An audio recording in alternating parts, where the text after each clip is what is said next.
TV-nya matiin.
Mbak Nana, shall we begin?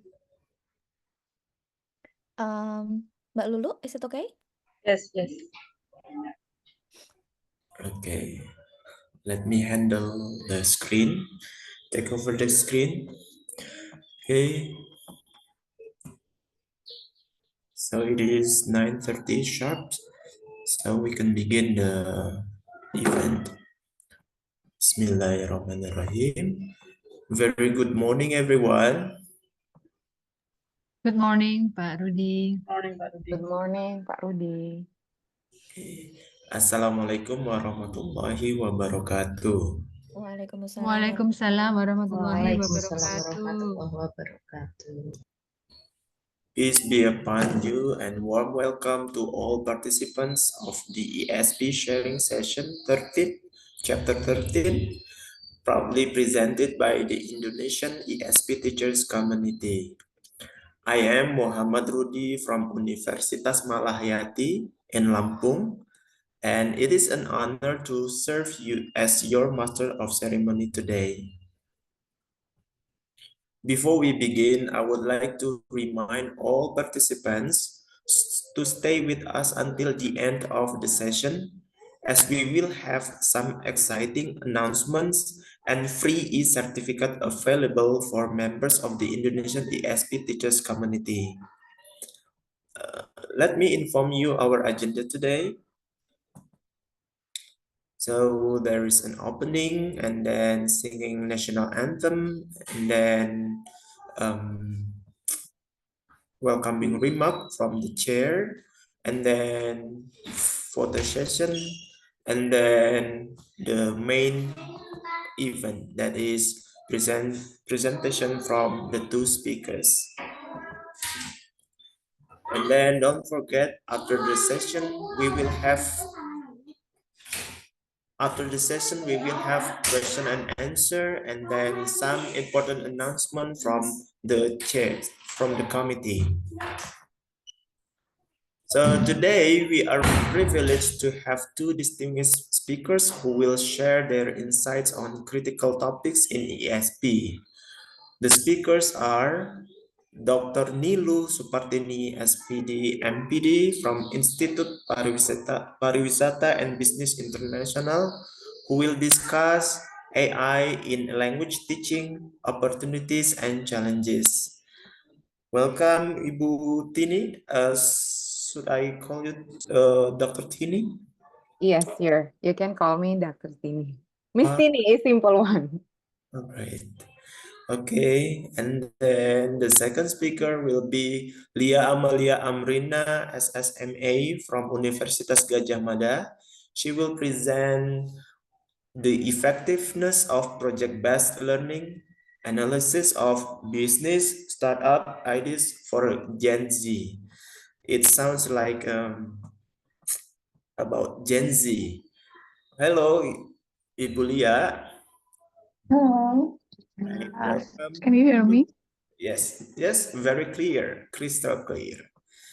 Okay, don't forget we have the other one. The two-day session will be moderated by Ibu Ima Normalia Kusmayanti, MPD from Telkom University. Hello, Ibu Ima. Hello, Mr. Rudy. Hi. See you. So we can meet again, but it is an online session. That's right, sir. All right. So the three important characters in this event are here. So let's begin our agenda. Let's honor by saying Bismillahirrahmanirrahim. Bismillahirrahmanirrahim. Bismillahirrahmanirrahim. Now come to the next session, that is let's honor our country by playing the national anthem Indonesia Raya.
Pak Rudy, Rudi you are mohon still maaf muted. masih mute.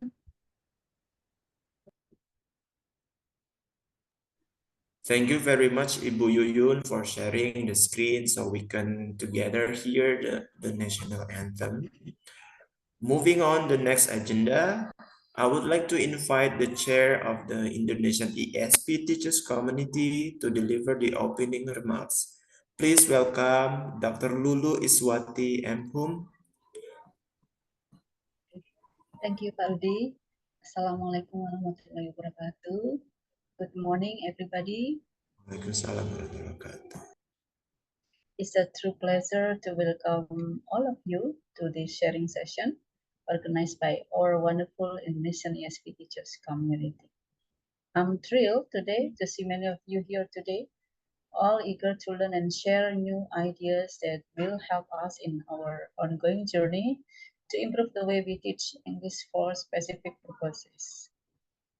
I'm especially grateful for the voluntary participation of our speakers today, Ibu Dr. Nilu Supartini, SPD, MPD from Institut Pariwisata dan Bisnis Internasional Bali, and to Ibu Lia Amalia Amrina, SSMA from Universitas Gadjah Mada, and of course, for the voluntary role of the web moderator today, Bu Ima from Telkom University, and for the role as today's Master of Ceremony, Pak Rudi from Universitas Malahayati. Thanks a lot. We all know that teaching ESP is about more than just language. It's about preparing our students with the skills they need to thrive in their specific fields. That is why today's session is so important. It's a chance for us to come together, exchange knowledge, and gain fresh perspectives that we can take back to our classrooms. So I encourage each of you to get involved today by asking questions, sharing your experiences, and being engaged in the discussions. Let's make the most of this opportunity to learn from each other and continue growing as ESP teachers. Thank you for being here, and I look forward to an inspiring and fruitful session. That's all my speech today. Assalamualaikum warahmatullahi wabarakatuh. Waalaikumsalam warahmatullahi wabarakatuh. Waalaikumsalam warahmatullahi wabarakatuh. Thank you very much for the inspiring remarks for us. So now we come to the next agenda. Let's capture this moment with a group photo.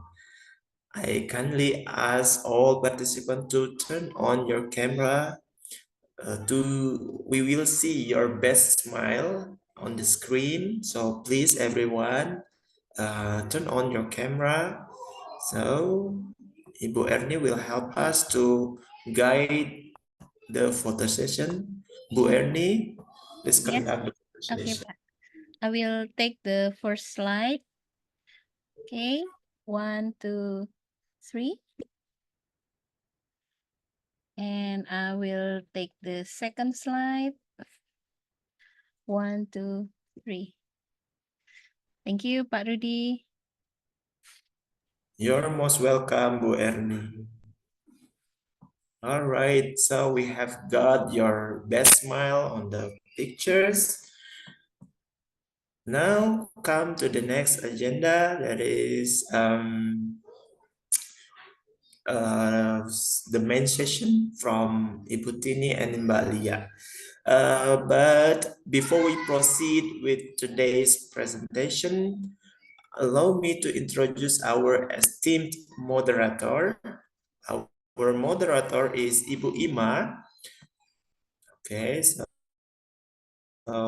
Ibu Ima Normalia Kusmayanti, MPD. She is from Telkom University. So probably some of you hasn't known about her, but let me introduce you. Hello, Bu Ima. Hello, Mr. Rudy. Yeah, okay. So probably the audiences were curious about who Ima is. So let me introduce you first. Well, Ibu Ima Normalia Kusmayati, MPD, is a lecturer at Telkom University.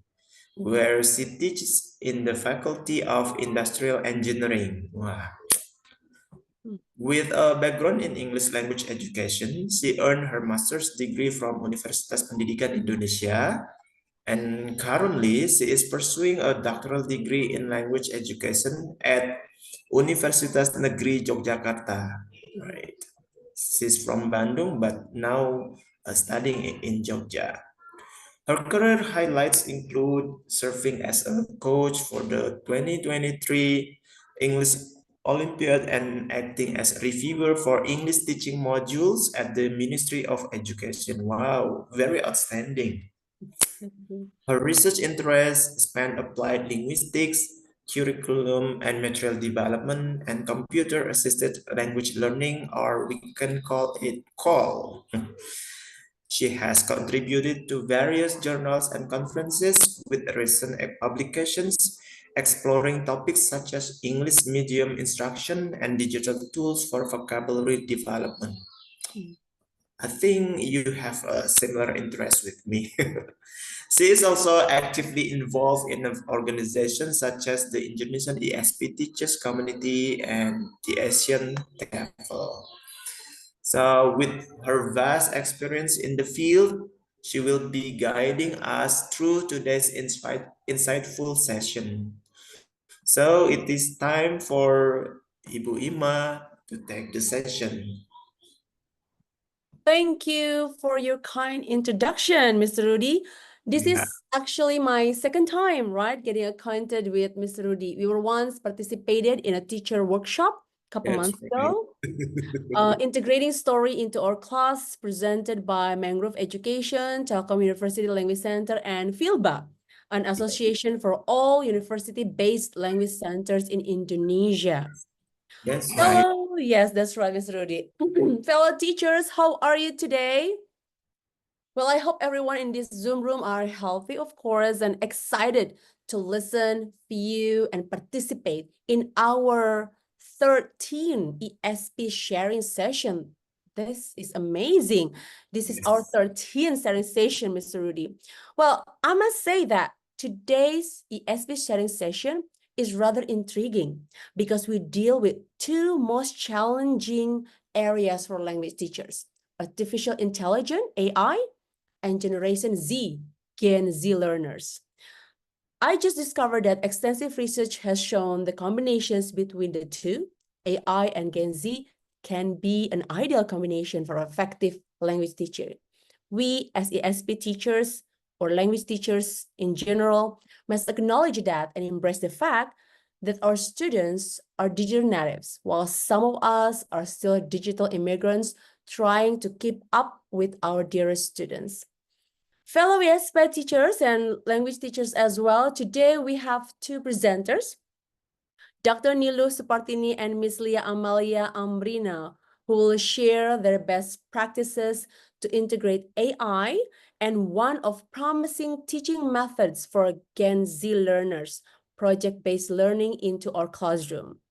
Each presenter will deliver their materials for 20 minutes. While they are presenting, all of you may write down questions or comments in our chat box. During the Q&A sessions, I will read them.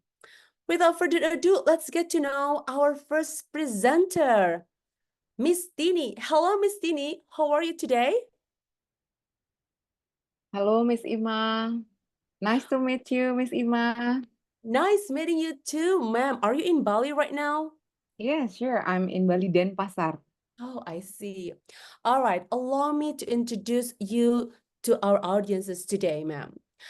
Fellow ESP teachers and language teachers, Miss Tini traditionally earned her doctoral degree from Udayana University with her dissertations in developing speaking learning materials for tourism students. She earned her bachelor degree from, now pardon me if I actually translate the English version wrong, Miss Tini, Universitas Pendidikan Ganesha. This is in Bali, right? Yes, And in also Singaraja. in Singaraja, right. And she also respectively earned her master's degree in English education as well in Ganesha Education University, right? Yes. Now, Her teaching expertise is in the area of English for tourism and international business. I believe she has published journal articles implementing variety of teaching methods for students in tourism and hospitality. She's also a presenter in international conferences, and two of her recent books include English Tourism and Building English Skill Talent, or abbreviated as BESS.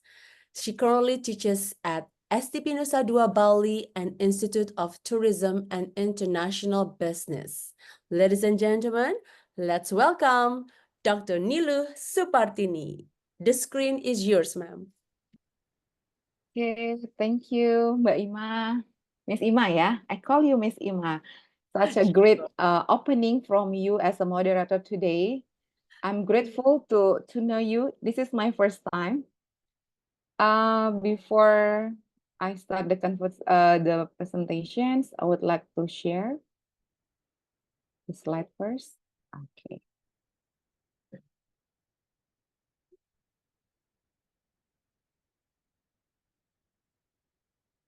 Did anybody can see my screen already?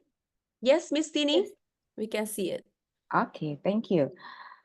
As Miss Ima told the audience today that our topic is about artificial intelligence in language teaching and the opportunities and also challenges. Before I start the presentations, I would like to introduce myself first.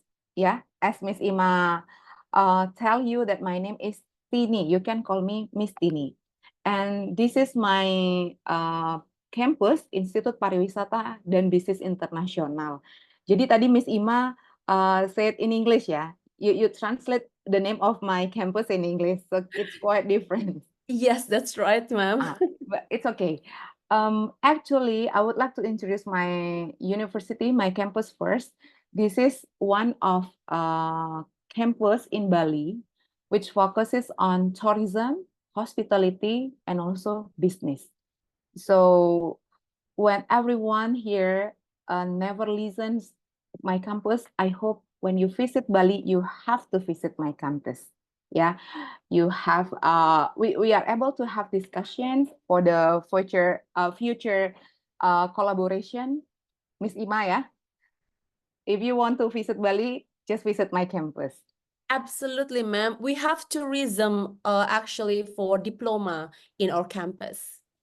Okay, in my campus, the level of the educations of the students starting from diploma and also bachelor and also master, and now the newest one we already open for doctoral degree for tourism.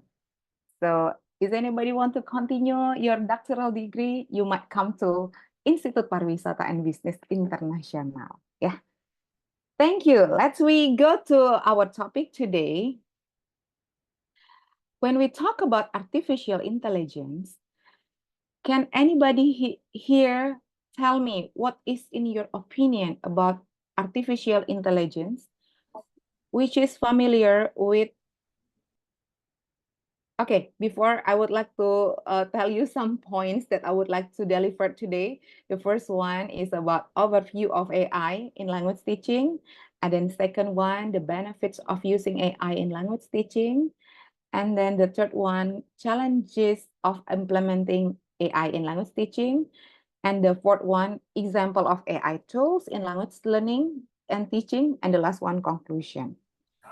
I underline 4 points here. With the last part is conclusion, just to make the topic familiar for all of you. Yeah, before we start the main topic, we discuss what is AI, artificial intelligence, which is familiar with AI. AI, what is AI? It is actually technology. It is not things that we can eat, of course, yeah. It is a technology that enables computer or machine to stimulate human learning, comprehension, problem solving, decision making, creativity, and autonomy. what happened with technology? The technology here will substitute the humans? Of course, no. Because some points that human can do can also be done by technology. For example, like they can get new information, they can recognize the information from the user, and then after that, they also can giving recommendation of our questions, and also independently also replacing the need of humans or users. Jadi kalau saya boleh dalam bahasa Indonesia, AI ini tidak bisa menggantikan manusia, tetapi bisa melakukan apa yang manusia lakukan. Kita lihat aja bagaimana perkembangan teknologi, how the development of technology can make people easier or more complicated with the technology. Can I ask question for the audience here? Do you have any idea of AI? Yes, I do, ma'am. Can you say your name first? My name is Ade. I'm from Christian Emmanuel University here. Okay, so can you tell me your opinion about AI? I think AI can be like disadvantageous, especially for me, because I always encourage my students to be original, since that they always use ChatGPT for their assignment, which is quite disturbing for me, and then it will limit their creativity in academic writing. So I highly discourage them to use the ChatGPT, ma'am. I'm so sorry, sir, ma'am. Maybe this is my opinion, but I try to reduce the using of AI in my class, especially in English class, when it comes to the academic writing, ma'am. So I hope you can just give us the enlightenment how to encourage the students to use this positively without asking them to minimize their creativity in academic writing. They always try to find the instant way to give me. Whenever I got some assignment, I feel like, oh, this is not from you, right? Because the language is too high from the like that. Okay, thank you, ma'am. Okay, thank you. It's quite critical to discuss about AI. You said this is disadvantages. But now we continue to think about whether AI is giving advantages or disadvantages for language teaching. Let's see an overview of how AI in language teaching. In some points, I underline that AI can enhance language learning. Why? Some of AI tools will provide students with their own learning style and also provides the students and also the teacher with the appropriate language instruction. And for example, like students, when they learn with AI, they are able to deep involvement in learning because they can search everything by themselves.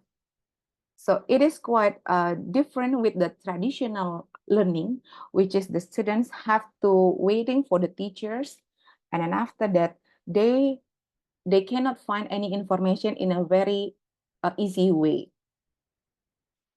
And then the second one is enhanced language practice.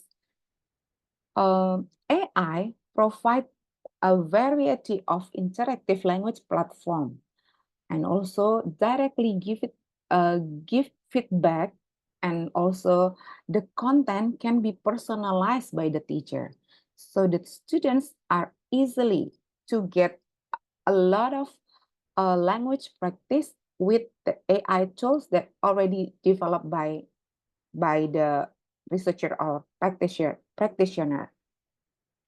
And the third one, enabling efficient assessment.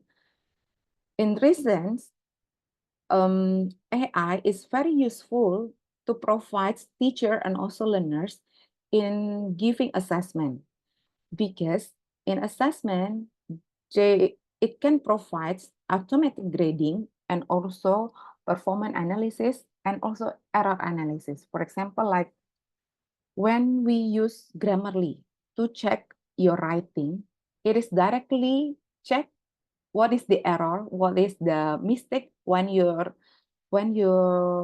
type the word during your writing.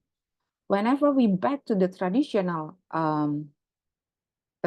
way, it is need times to check the error or to give the score for the students. So in short, I can say that the artificial intelligence in language teaching can reshape the teaching learning method.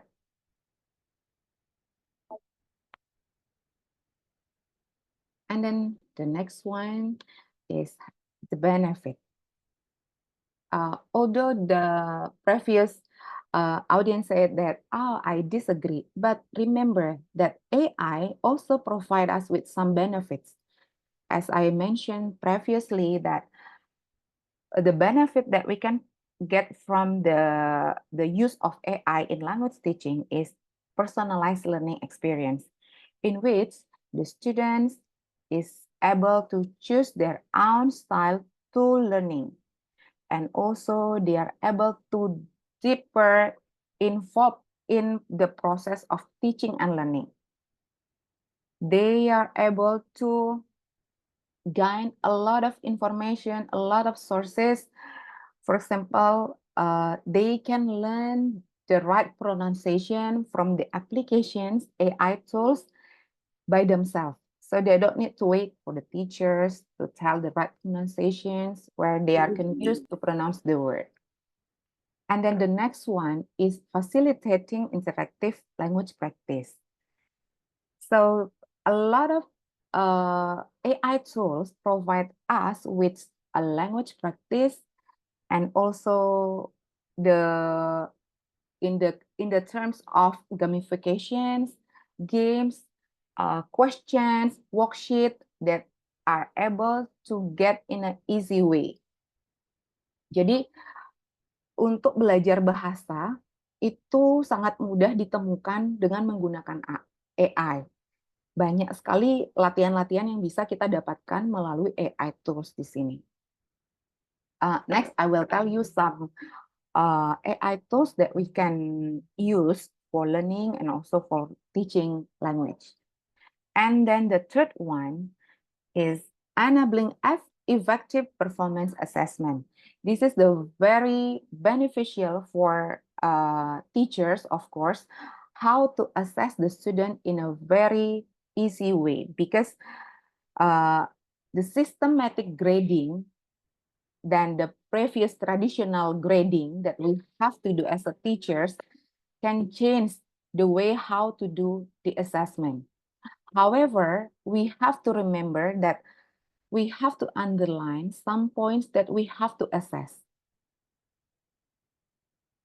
So this is a very, when we see the benefit AI provide us as a teacher and also learners with a lot of benefits.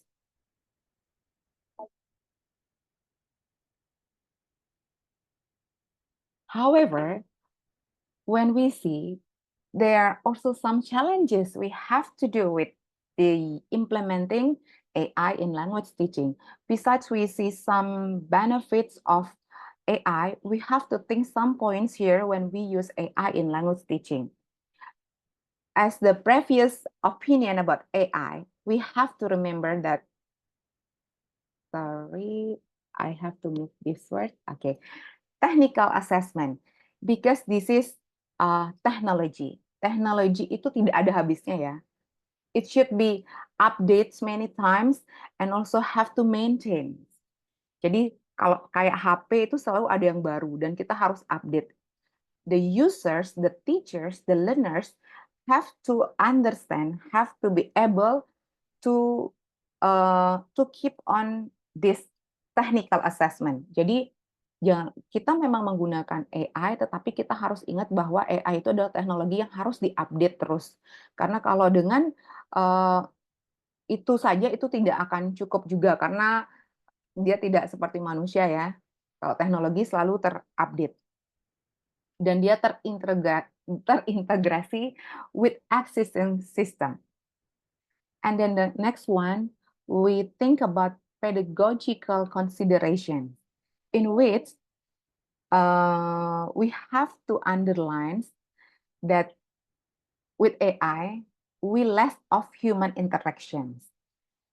So how we are able to manage the use of AI in language teaching and still think about pedagogical in learning style. So we are not able to forget about that. We have to remember. And then the last one is this is the most important and the key point when we use AI in language teaching is about ethical and privacy concern.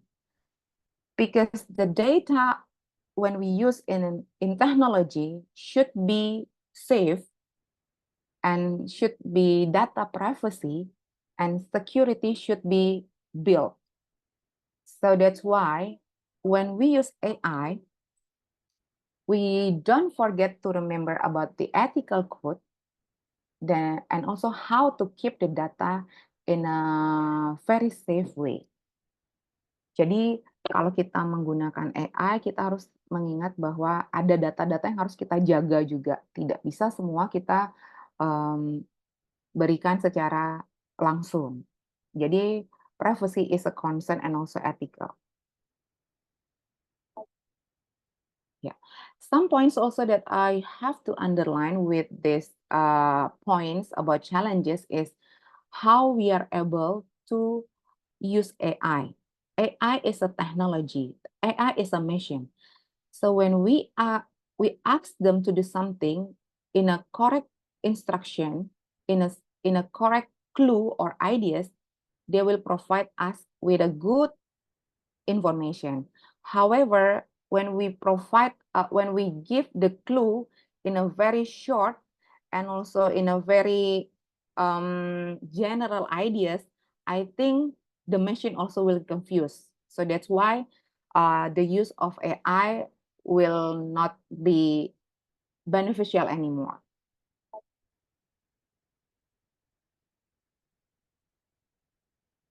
And this one is an example of artificial intelligence for teaching language. I hope everyone will already familiar with some AI tools here, for example, like Duolingo, Elsa, which commonly used for teaching, speaking, and also listening. And then next, Grammarly, which is very familiar, and I believe that everyone already familiar how to use Grammarly, and also WordFice AI, and also learning and also some AI tools for learning writing. And then the next one is Get Pronounced to learn pronunciation. So you just you are able to learn how to pronounce the word correctly by sending your voice. And then this is the familiar AI tools and very popular with most of research conducted on ChatGPT. ChatGPT, saya pikir semua sudah familiar dengan ChatGPT ya. And also ada ClickUp, Education Copilot, Penif AI. It is you might try to open these AI tools and then you are able to create a lesson plan in a very simple way. So all of AI tools here, you have to determine how to use it and also how you are able to differentiate the use of its AI. Sometimes when we got something something easier, you have to pay it. So this is not free. Jadi kalau misalnya Bapak Ibu di sini mau menggunakan AI yang mempermudah seperti bisa mengajarkan speaking, listening, itu biasanya tidak free, tetapi berbayar. I provide you one example of how to use AI here. This is the last. I comes with the last part because I will provide you with with an example how to use AI. And the conclusion for this topic is AI into language teaching and learning marks transformative moment in academia. So this is good changes for our language education, language teaching, that AI is able to integrate it in language teaching. However, language teachers should embrace AI as a complementary tool, not substitute human interaction or instruction. Okay.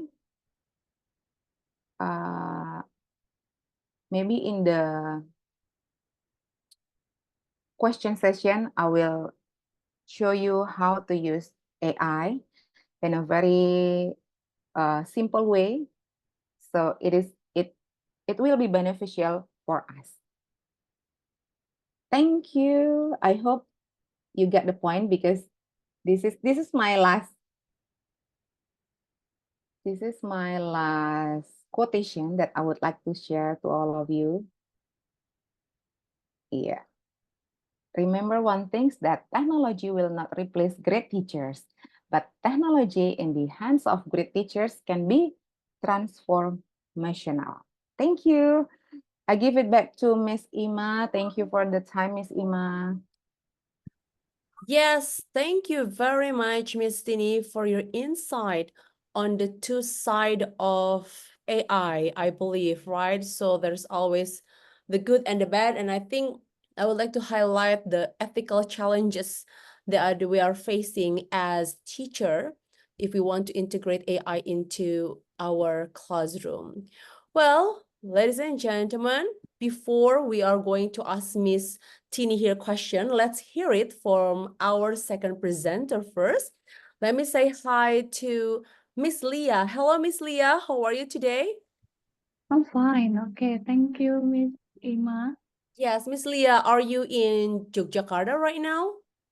Yeah, I'm in Jakarta. Okay.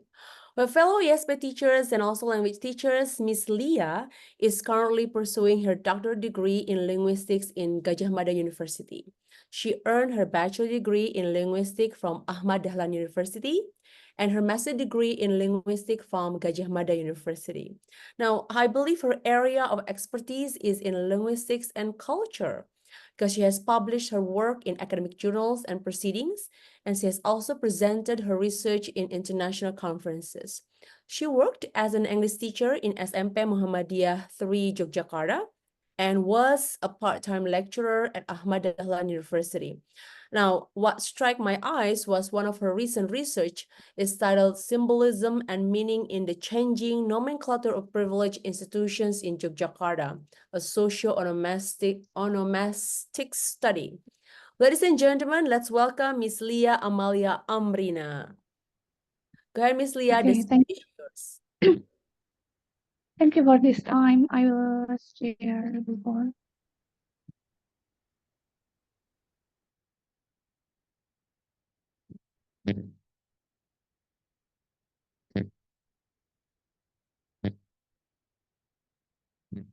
Okay, thank you for this, Miss Ima. I will tell you about effectiveness project that we learning in analysis of startup for a business idea for Pardon Gen Z. me. I'm sorry, Miss Leah. Can you try to adjust your microphone? I believe there's a little bit noises that I think I cannot hear your voice clearly. Please let me know. Other participants, do you experience the same thing too? Yes, Ibu. Can you- Yes. The voice Hello, is not Miss so Ima. clear. Okay, let us try to see your voice. Check. Miss Leah, go ahead. Okay, Miss Ima, can you hear Okay. me? Now it's a bit better. It's a bit better. Okay, thank you. I'm sorry because I'm in library in Gadjah Mada University now. All right.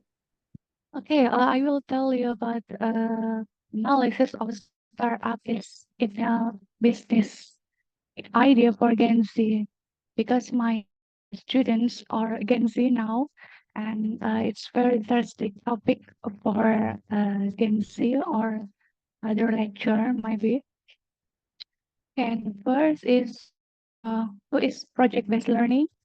What is a project-based learning? Project-based learning refers to the theory and practice. Sorry. Of utilizing real world as tight assignment on the time limited project to achieve limited performance objective and to facilitate individual and collective learning.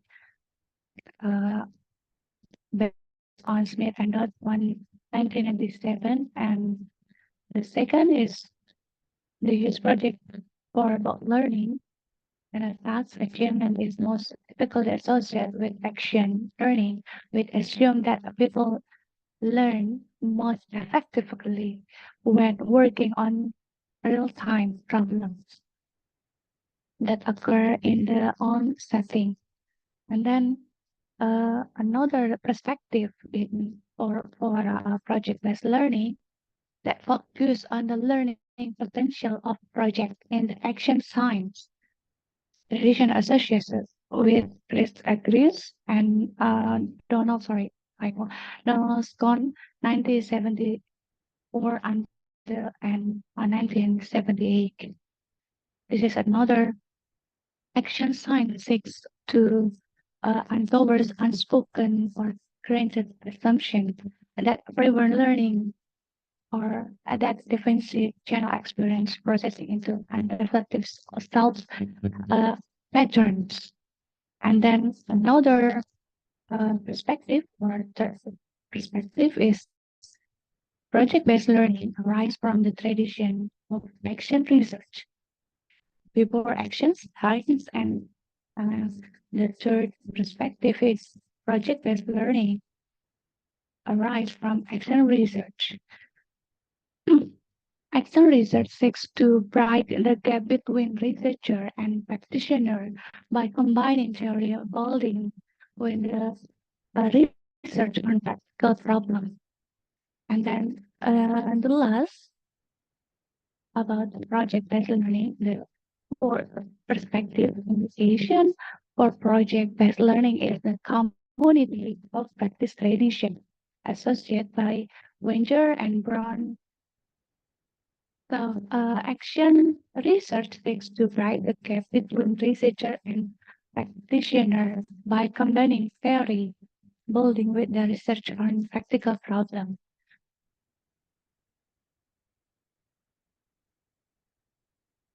And then this is a string of PGBL, project-based learning, significantly improve students' learning outcome and positively contribute to academic achievements, effective attitude and thinking skill, especially academic achievements. And weakness based on Sunita 2019. And the third with require skill and willing teachers. And the second require adequate facility, equipment, and materials.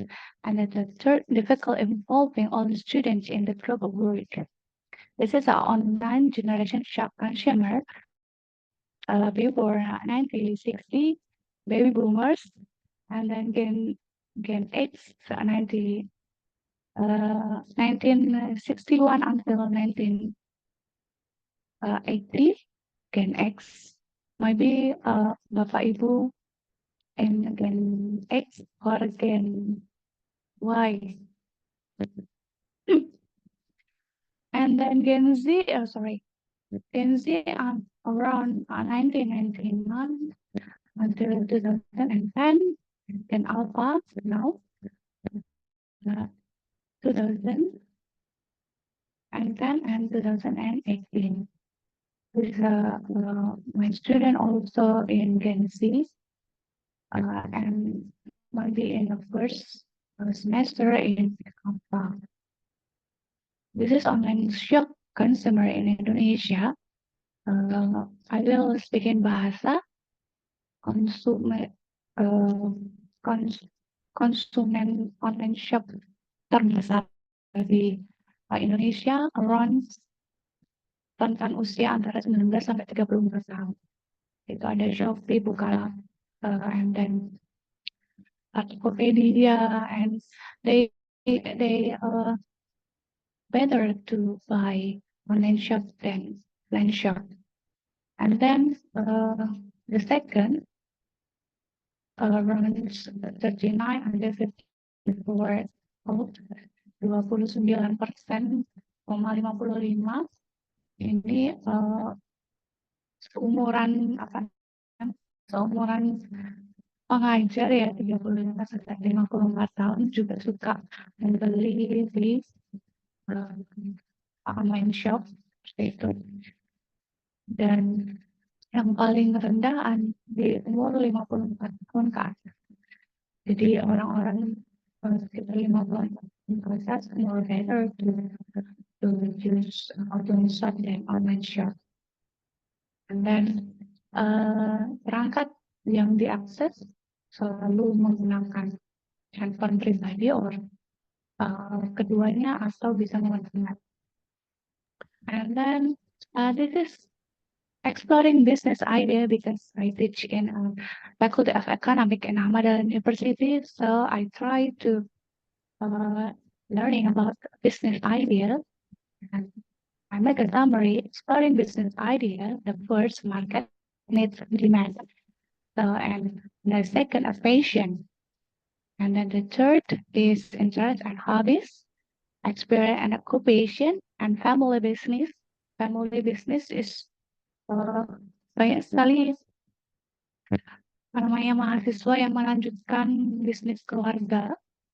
So, and then next relationship and network, and especially education and skill. And then mungkin mahasiswa yang di jurusan pendidikan akan membuka les, dan itu sangat booming sekali, membuka les-lesan bahasa Inggris atau les-lesan matematika gitu, seperti itu. Kemudian after finding the idea, setelah kita memetakan mau bisnis apa sih kita, the next step to find a business opportunity are some ways to turn in ideas to business opportunity. The first is the idea can be into a new product or service. Idea can be turned into business opportunity in the form of the product or service innovation. This business opportunity is to create unique product and service that completely new, has not existed before. The product and service must have a value, can be competitive. In addition, the product and service can also in the form of modifying product and service that already exist in the market by adding modification of existing product or service in market by adding innovation so that remain unique compared to competitors. And the second, the idea can be translated into the change in methods that are better methods. But an idea is not just about producing product or service, but it can be translated into the change in method of make a product by utilizing technological advance.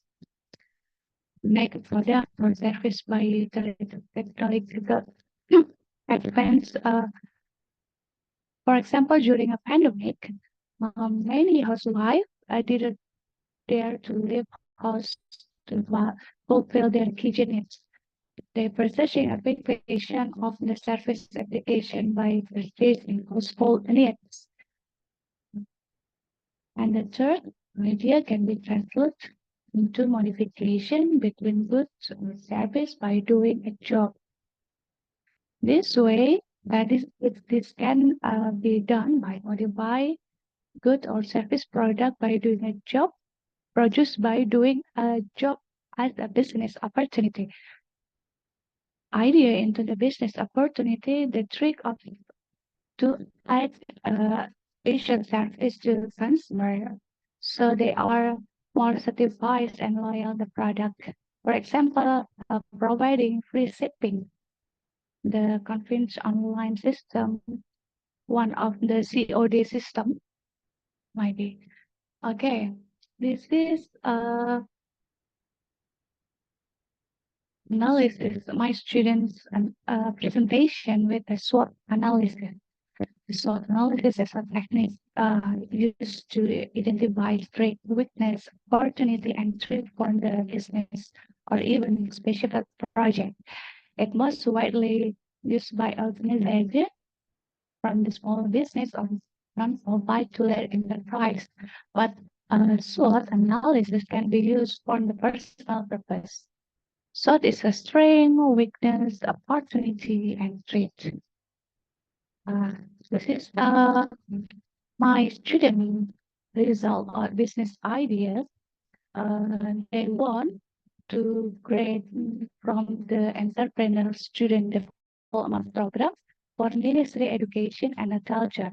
In Indonesia is program pembinaan mahasiswa wirausaha. In the first hijab, jadi ada hijab. Sorry.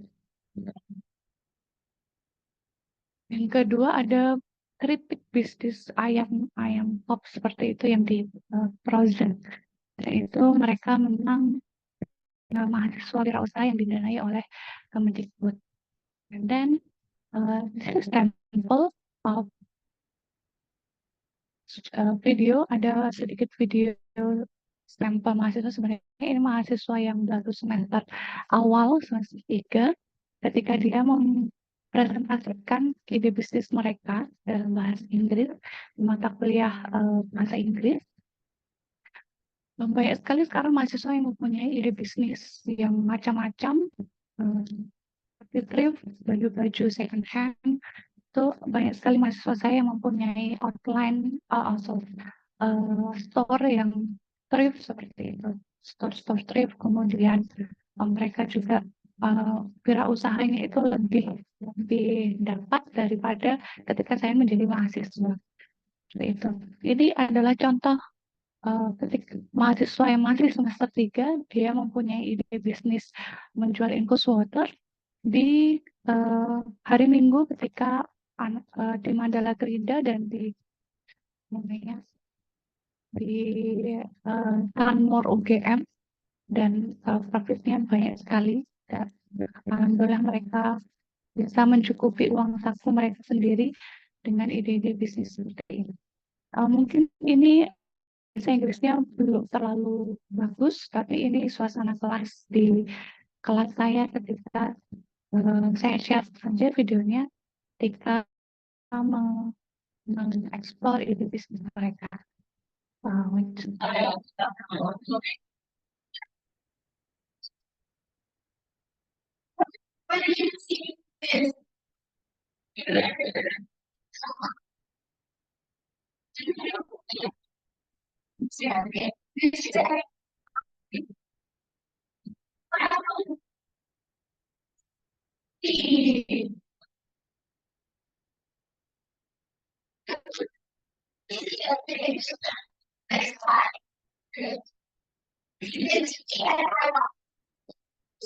I'm sorry, Miss Leah. I think the sound from the video is a little bit unclear. Maybe you can be what I call, maybe you can describe, what your students trying to explain as you play the video, I think.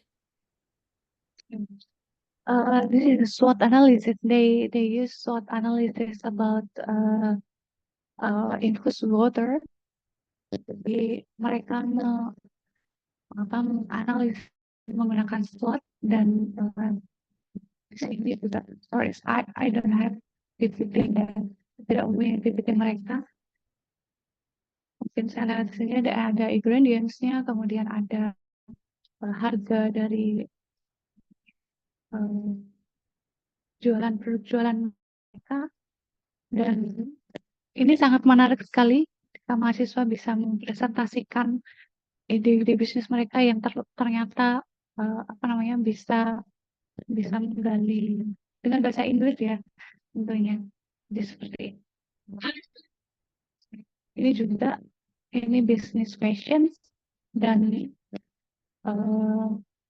dia omsetnya sudah lumayan sekali karena dia memproduksi hijabnya sendiri, hijab seperti gamis itu yang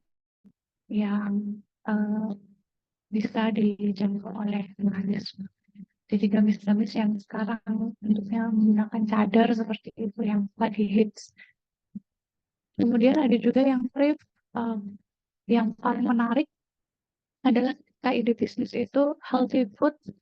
Jadi ada karena ada SDGs ya sekarang, jadi mereka membuat healthy food yang kebanyakan mahasiswa kan ada gym. Mereka nge-gym, kemudian harus mencapai protein tertentu dan membuat catering macam itu, dan itu sekali aku keren gitu. Oke, sorry, mungkin sudah. Thank you very much for attention. Assalamualaikum warahmatullahi wabarakatuh. Waalaikumsalam warahmatullahi wabarakatuh. Wow, okay, so as soon as you see the 5 minutes on my screen, Miss Leah, you quickly end your presentation. All right, well, thank you very much to give us alternative ideas to bring what Gen Z can do to our English classroom. All right, dearest participants, so now we've come to our Q&A session. Now, I see here we have several questions as well as comments from dearest participants in our chat box. So please allow me to read the first 2 questions for each participant. Let's see here. All right, we have question from Mr. Agung Budi Kurniawan for Miss Tini.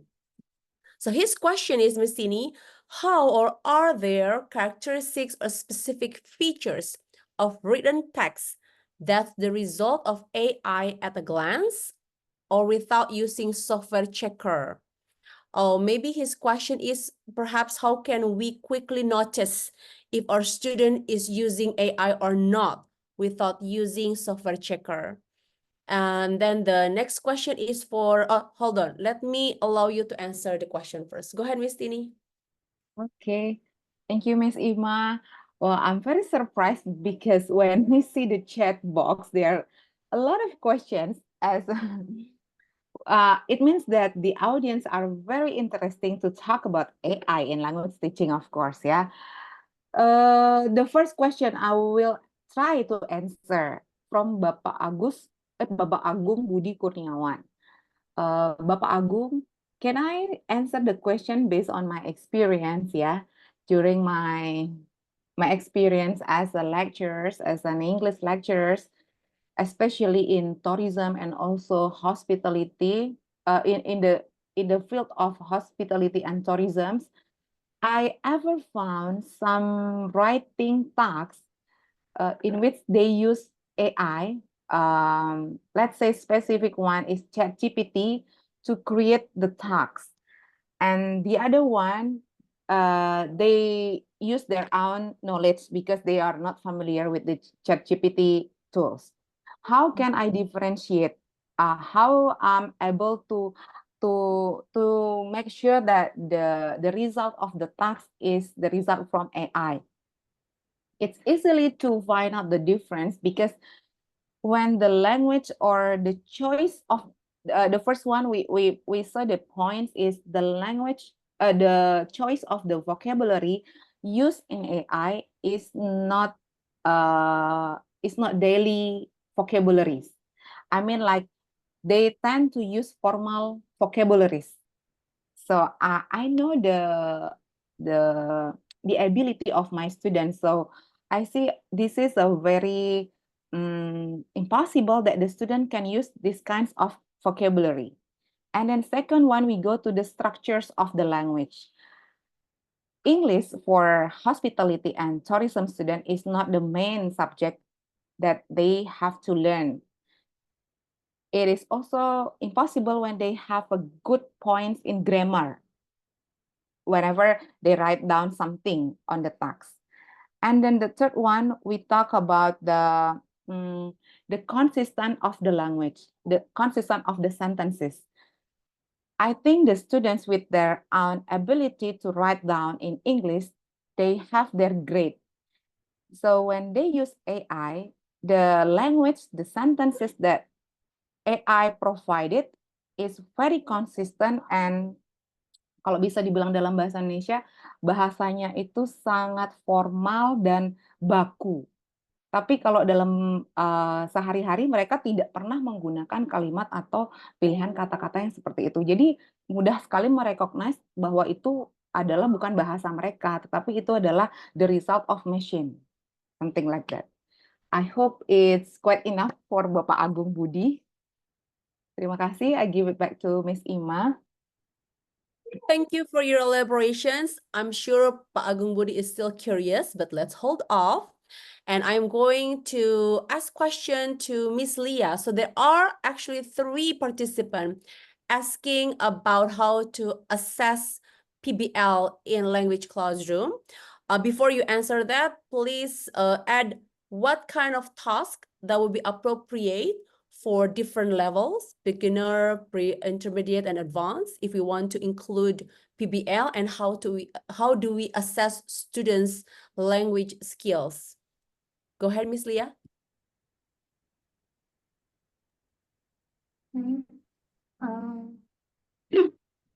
I will answer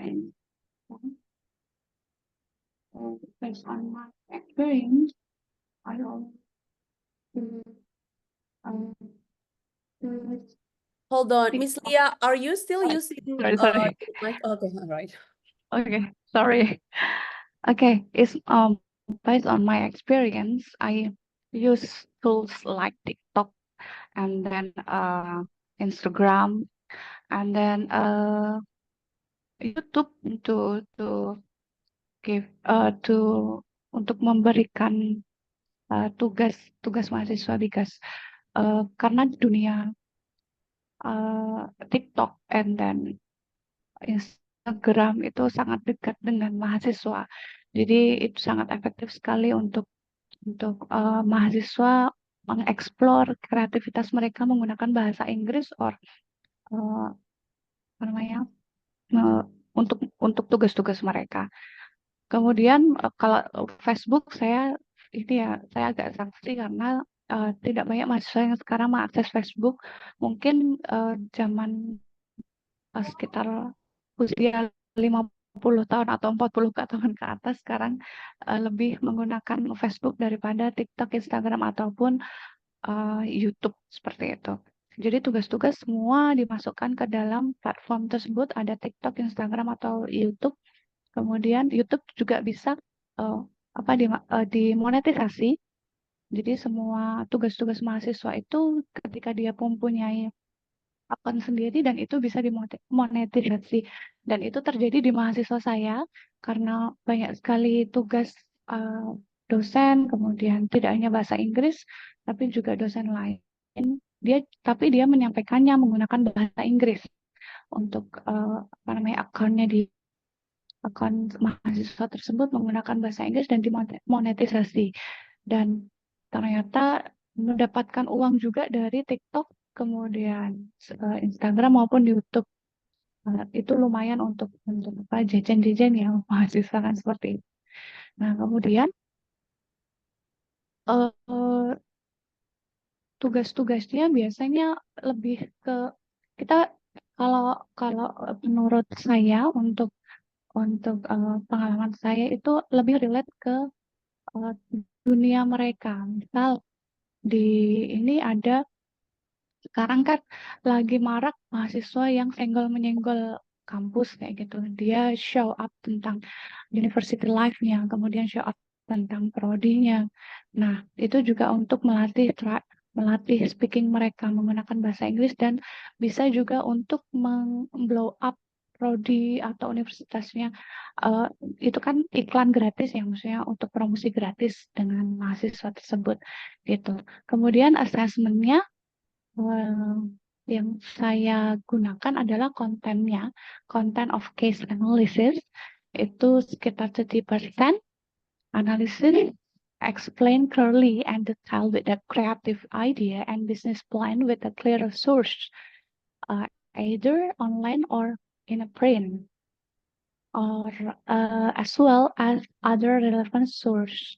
And then analysis is a clearly detailed but not accompanied in the creative idea and business plan with the clear source. And then effectiveness of student work in the group bisa dibuat sendiri, bisa juga dibuat kelompok.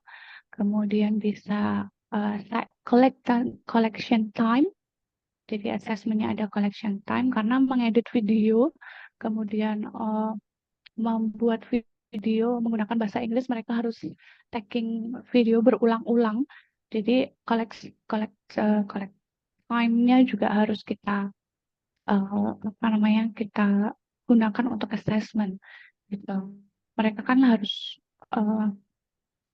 menggunakan bahasa Inggris dan tagging video itu sangat sulit menurut mereka, tapi mereka mengerjakan.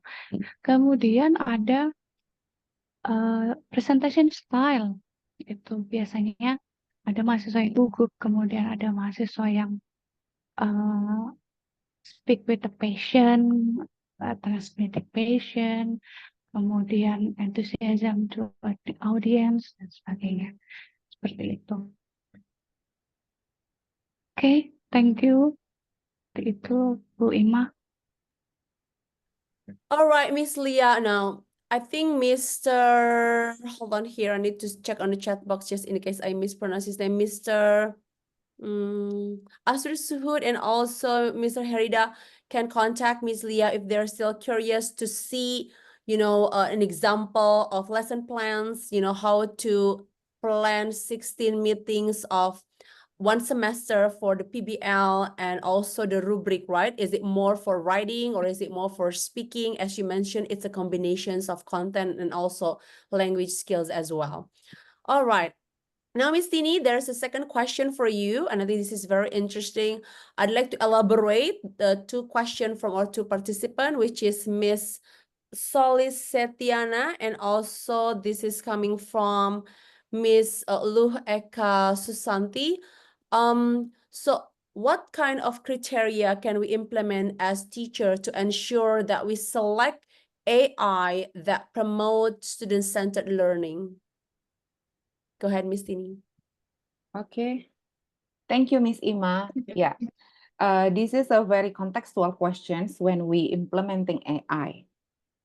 We go back to the how we are able to choose, how we are able to select appropriate AI for teaching to move the learning becoming student-centered. The first one, of course, as a teacher, jadi kalau kita sebagai pengajar, the first one that we have to set the objective of the learning. Jadi kita tentukan dulu objektifnya apa. Saya kasih contoh, misalnya, for example, I teach correspondence, English correspondence, in which the students are able to write down an email. Jadi objektifnya adalah mahasiswa harus bisa menulis email dalam bahasa Inggris. And then this is the writing exercise we need here. So next, the teacher should be able to select the appropriate AI to help students to provide the learning material with writing exercise. Jadi pilihlah AI yang bisa membantu mahasiswa supaya bisa belajar menulis dalam bahasa Inggris. Jadi kalau kita gunakan misalnya Grammarly, itu kadang sulit sekali mahasiswa untuk memulai menulis langsung dalam bahasa Inggris. Commonly, I use Wordwise AI. Then the students first try to create their own sentences, and then after that move to Word AI, move to Wordwise AI. Nah, di sana student itu akan melihat bahwa bahasa yang dia gunakan itu kurang formal, karena ketika kita ingin mengajarkan bahasa Inggris koresponden, itu bahasa yang digunakan adalah bahasa formal. Jadi you just copy paste the sentences, and then after that the students are able to recognize that the sentence that they create is still less formal. Jadi tidak formal. Dari sanalah mereka bisa belajar bagaimana membuat kalimat itu secara formal dari AI tools Wordwise AI. Nah, tidak dengan itu mereka langsung bisa menggunakan. The teacher have to give feedback. Setelah mereka menggunakan AI itu, disinilah peran seorang guru, peran seorang dosen untuk memberikan feedback terhadap apa yang sudah dikerjakan. Sehingga di sini tetap ada human interaction between teachers and also the students. Jadi tetap AI itu hanya tool saja untuk memberikan sources, untuk membantu mahasiswa dengan mudah merecognize apa yang sudah mereka buat, apa yang salah. Kadang mahasiswa itu kalau sudah melakukan kesalahan di aplikasi, mereka baik-baik saja. Tetapi ketika mereka berinteraksi secara langsung, mereka ngomong aja takut, menulis aja takut karena ada campur tangan judging from the teacher. Kamu salah, nah, seperti itu. Jadi itu sangat bisa dikurangi ketika mereka menggunakan AI tools untuk mendapatkan materi-materi yang seharusnya mereka bisa pelajari. Tetapi di underline di sini adalah the teacher should be able to give feedback first, and then after that menyediakan juga sebuah discussion at the end of the session. Jadi discussion di sini mungkin ada peer review antara student, coba dinilai temannya gimana writing-nya. Nah, di sana ada checklist yang bisa mereka nilai. Nah, disinilah ada interaksi yang muncul sehingga AI di sini benar-benar difungsikan the beneficial-nya apa, fungsinya apa, tetapi tidak meninggalkan fungsi seorang guru atau dosen dan juga teman di dalam interaksi pembelajarannya. Oke, demikian Miss Ima, I give it back to you. I hope it's clear. Thank you, Miss Tini. Yes. If anyone is still curious about how we can integrate AI and how can it actually help us rather than burden us as teacher in the classroom, you can further write in the chat or please raise your hand if you would like to elaborate more on Miss Tini's response. Meanwhile, allow me to read another question for Miss Leah. I think even though you mentioned earlier that PBL can be given to students in group or individual, and I think there is a follow-up question from Mr. Agung Budi Kurniawan. He said, which one is preferable for student? PBL begins with a theory or a case or a problem? Go ahead, Miss Leah. Okay, thank you.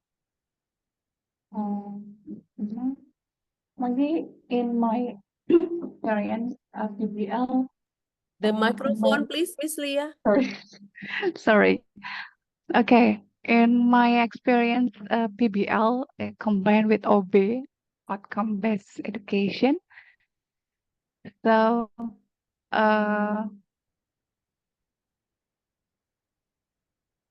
might be all universities use OB now, yeah.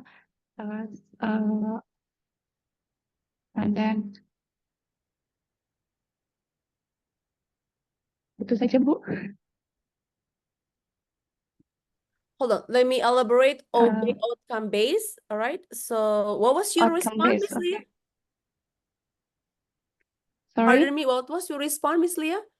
So starting with a theory or starting with a case or a problem? Okay. Starting with problem, not theory. Theory after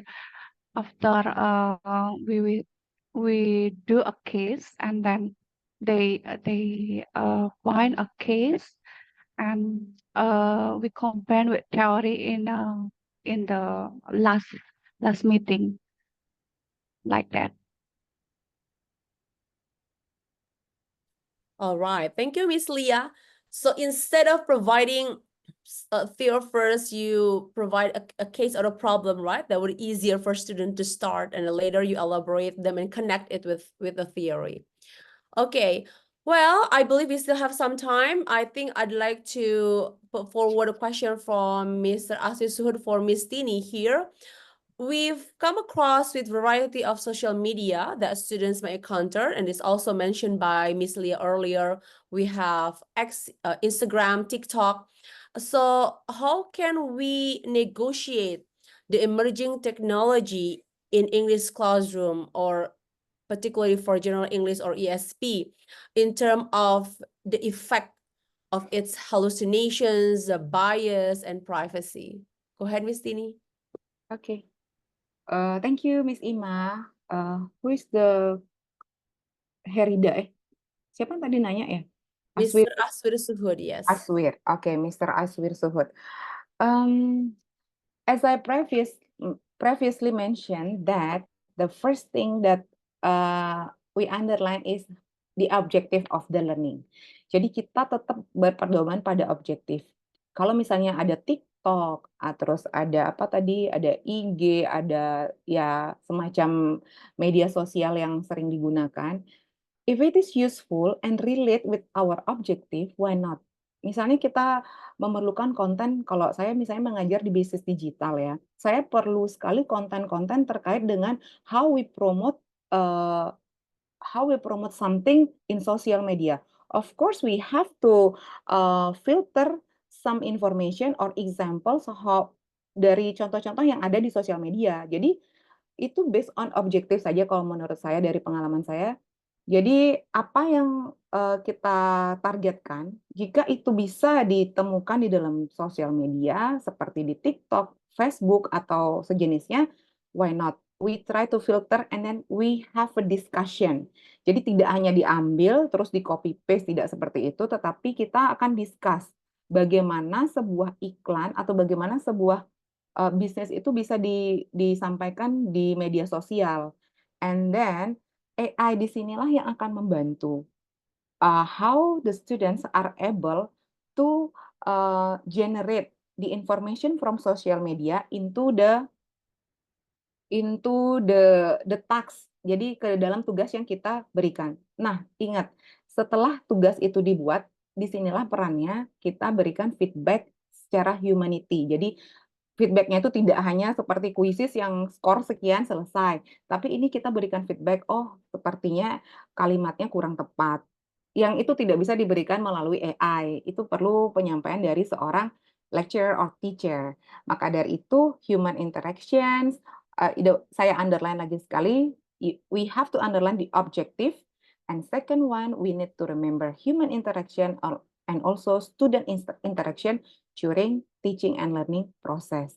Sehingga apapun bentuk AI yang kita gunakan, itu tetap ada kontrolnya. Dan terakhir, saya lupa tadi adalah ethical coach-nya. Bagaimana cara kita menggunakan AI di dalam pembelajaran yang tidak hanya, contoh kalau kita pakai chat GPT, kita bisa bilang, apa yang dimaksud dengan ini? Contoh kita buat pertanyaan, apa yang dimaksud dengan A gitu. Kalau AI itu kan mesin, jadi dia akan otomatis membuat sesuai yang dia tahu, yang dia summary dari berbagai sources. Tapi ketika kita meng-clear up, mengorganize idea kita, apa yang dimaksud dengan A, apa yang dimaksud dengan B, apa yang dimaksud dengan C, jadi dia juga akan memprovide information yang lebih detail daripada yang general. Oke, itu saja. Mungkin Bapak Ibu yang lain ingin menambahkan terkait dengan AI, I give it back to Miss Ima. Thank you, Miss Sini. Yes, I believe when we see the possibility of AI assisting us to integrate HOTS, high order thinking skills, both for students and also both for teachers as well. Mr. Rudy, can I invite one more participant? I know that the time is actually up, but can I invite the final question from one participant? Would that be okay, Mr. MC? The last one. Yes, all right. Mr. Ade, go ahead. Thank you, ma'am. Thank you for your chance. I know that this is the last question. I will try to be quick. I would like to ask Butini about the AI. Currently, I'm conducting a TOEFL training session and also TOEIC, and then therefore there are some practices that requirements for writing and then also for speaking as well. I'm so inspired when you say that we have AI for that get pronounced. especially for them to practice their pronunciation. My question is that how would we encourage the students to use the Grammarly or even like DeepL translator for the last semester students when they are writing their last thesis, their final thesis, and then okay, to make sure that they are doing it right. I mean, do we have to like supervise them? I mean, do we have to ask them to submit their translation to us, and then therefore, is it going to be like some kind of collaboration between students and lecturers in terms of making their own final thesis? Okay, ma'am, please. I directly answer or Yes, go ahead, Miss Tini. oke. Ya, apa tadi namanya? Bapak Ade, ya? Mr. Ade. Mr. Ade, and from my point of view, when we talk about AI, I explained previously that they can use any kinds of AI tools, but you have to engage with them also. It's okay if you just give command for the writing thesis ya tadi, writing thesis atau apa tadi? Yes, ma'am. Yes, ma'am. Yeah, So you write their have final to. thesis. Yeah, you might give comment in very general for the points that you have to underline. Jadi bisa diberikan poin-poin contohnya tidak secara detail ya. Bukan kita mau mengerjakan itu secara bersama-sama, tidak. Tetapi kita memberikan komen secara general. Misalnya kosakatanya terlalu kosakatanya itu terlalu general, kurang spesifik. Terus penggunaan passive voice, penggunaan istilah-istilah yang tidak familiar. Nah, itu adalah komen-komen atau feedback yang bisa diberikan sehingga mahasiswa secara tidak langsung akan belajar, passive voice itu apa ya? Nah, mereka akan mencari sources lagi, tidak dibuat harusnya is terus verb 3. No, it's not like that. The comment should be in general, so it will encourage them to get more sources to learn about the points that you underline. Jadi kurang lebih seperti itu, Mr. Ade. Thank you for the valuable insight, ma'am. I will remember that. Yeah, I will keep that in mind. Thank you, ma'am. Yeah, you're welcome. All right. Well, dearest participants, I'm sure that our 20 minutes for Q&A is never enough for ASP sharing sessions, but I'd like to wrap up a few points that Miss Tini and also Miss Leah have provided for us.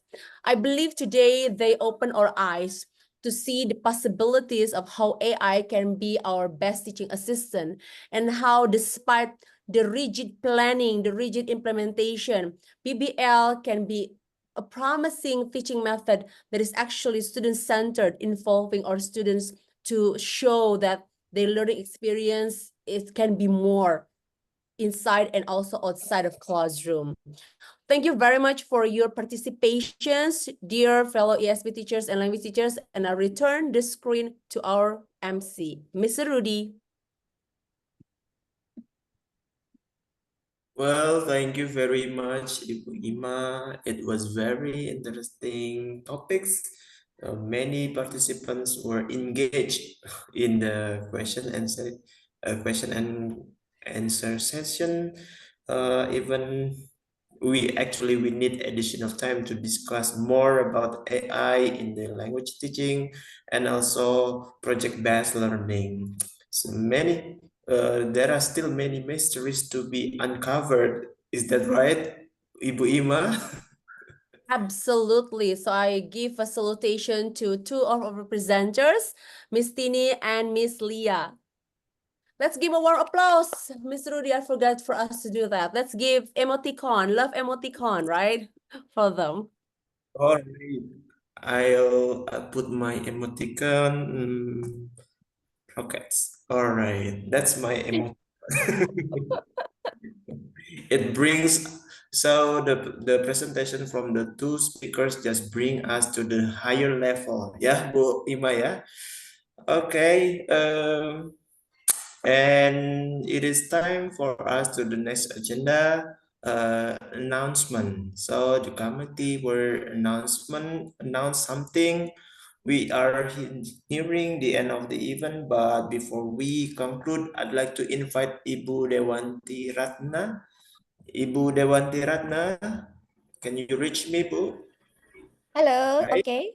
Yeah, Hello. thank you very So much for the have opportunity. a very interesting informations to be announced. So everyone keep listening.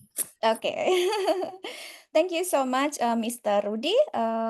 I'm here to share an exciting opportunity for you all and also for your students. So allow me to introduce myself. My name is Dewanti Ratna Pertiwi.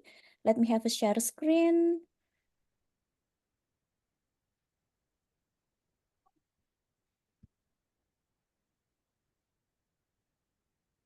Oke, so mohon izin Ibu Bapak sekalian untuk mengumumkan participants recruitment. So my name is Dewanti Ratna Pertiwi. I am at the moment is the doctoral student in School of Education and Professional Studies, Griffith University, Queensland, Australia. So here I would like to share a very great opportunity to participate in my research for you and also for your student. So my dissertation, my thesis entitled Reconceptualizing English for Specific Purposes, Students' Intercultural Communicative Competence in Indonesian Setting right now is opening participants for the data collection. Here are the name of my supervisors, and this title is fully approved by the Ethics Board of Griffith University Ethic Office. And before we go, maybe the title of my thesis is a bit unfamiliar, especially for the term of ICC or intercultural communicative competence. So let me give a brief definition that I took from one of the experts in ICC. So intercultural communicative competence is the abilities for effectively and respectfully interacting with other people who have various linguistic and cultural background in who have various linguistic and cultural backgrounds. So one of the reasons why I am interested in this topic is that because I read one journal from the 2023. I think it's a bit new from now on, that the vision of ESP now have the changes starting from the need analysis and then transform into the ICD integration, and the last stage of the vision of ESP is ICC. However, some theories show that the position of ICC in Indonesia, especially in English for specific purposes, is at the early stage. That's why I'm curious to investigate more about the ICC in English for specific purposes. Ibu Bapak ESP members, here are, let me show you the research design that I would like to go further. So in stage 1, in stage 2, I will involve the students, and in stage 3 and stage 4, I will involve the teachers. So in this session, mohon izin saya untuk minta bantuan Ibu Bapak sekalian, baik secara langsung maupun tidak langsung. But I think in this case, bantuan Ibu Bapak secara tidak langsung will come first for stage 1 and stage 2, and then your collaboration, your involvement will be in the stage 3 and stage 4. Now, the schedule of my data collection will be like this. Stage 1, inshallah, I will start next week at the beginning of October. And then in stage 2 with the student will be next year, at the beginning of next year. And then collaboration with Ibu Bapak sekalian akan kami jadwalkan pada stage 3 dan stage 4 at the mid of inshallah March 2025. It's a bit long journey to have the data collection, but I really need your help to share the flyer that I have prepared. So later on, Saya mohon izin untuk share flyer di WA Group ISP Community yang berisi kurang lebih seperti ini. Kami mengundang mahasiswa yang sudah menempuh mata kuliah ISP, English for Specific Purposes. Saya beri definisi sedikit di situ karena untuk mengantisipasi mahasiswa ISP agak kurang familiar dengan istilah ISP, sehingga saya memberikan sedikit keterangan di situ, yaitu bahasa Inggris yang dirancang untuk meningkatkan kemampuan bahasa Inggris sesuai bidang studi seperti bahasa Inggris bisnis, teknik, pariwisata, dan industri lainnya. And then, furthermore, the students' involvement will be 2 stages. Nanti mahasiswa ibu bapak sekalian akan terlibat pada yang pertama, video creation atau day in the life video. Kemudian yang kedua, ada pada stage online interview. Nah, cara untuk mendaftarkan participation dalam riset saya adalah nanti dengan mengisi online form dengan alamat seperti ini sebelum tanggal 10 Oktober 2024.